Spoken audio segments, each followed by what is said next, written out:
This particular Bible was published in 1905.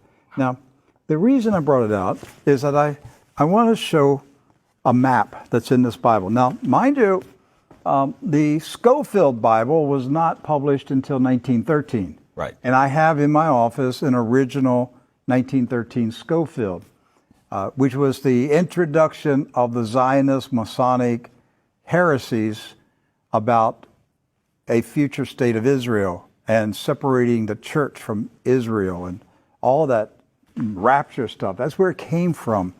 It was a Masonic Zionist heresy that was introduced into the American churches in 1913. This is a 1905 Bible. Pre-Schofield. Pre-Schofield, with no Schofield notes in it. So, you open it up, and this is on page 13. I mean, this thing's big. I want to show you. Here is a map of the Holy Land. And it says, what?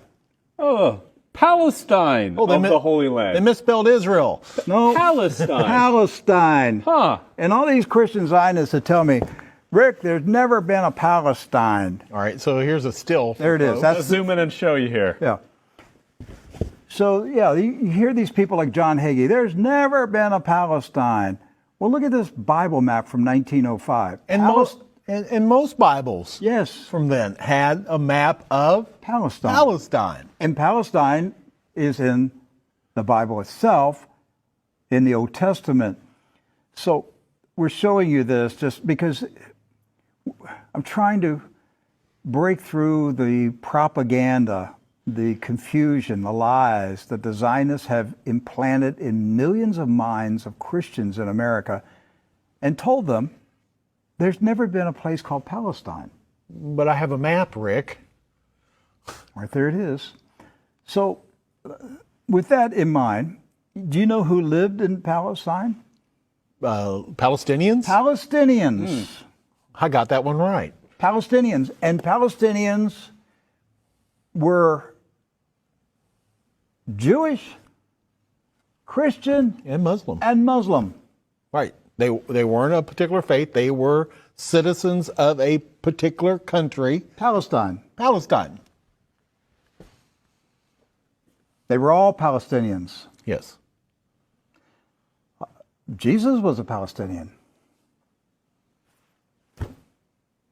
Look at this. Okay?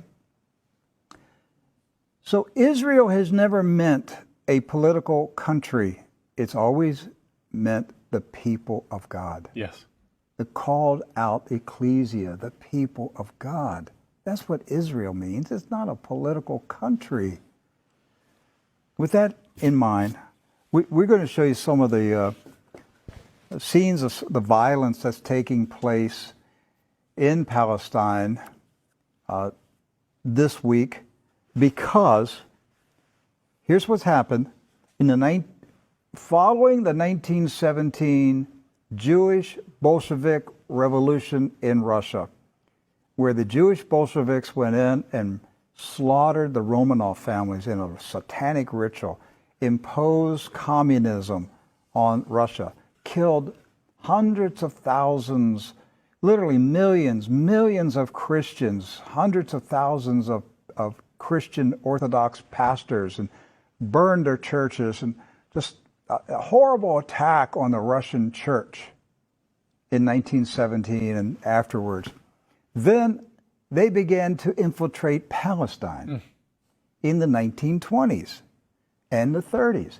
In the 1930s, there was a congressman in Texas, Lyndon B. Johnson, and he was smuggling guns and rockets and grenades from Texas to Palestine, putting them in the hands of the Jewish communist terrorists that were infiltrating Palestine. There was no Israel, no state of Israel. It was Palestine. And they crow about that. That's not a conspiracy theory. That's right from the Lyndon B. Johnson Library. The crates were marked Texas grapefruits. The grenades, they were shipped as Texas grapefruits. The same grapefruits that blew up the King David Hotel. Right. So to the 1920s, the 30s, and into the 40s, the European Ashkenazis invaded Palestine, infiltrated. The Arabs, Christian, Muslim, and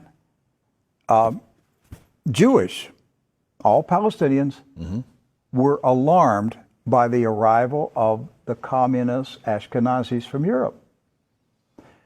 The so-called Jewish settlers were killing. They killed the Jewish residents of Palestine. Yes. Do you And the understand British that? They killed the Jews who lived in Palestine.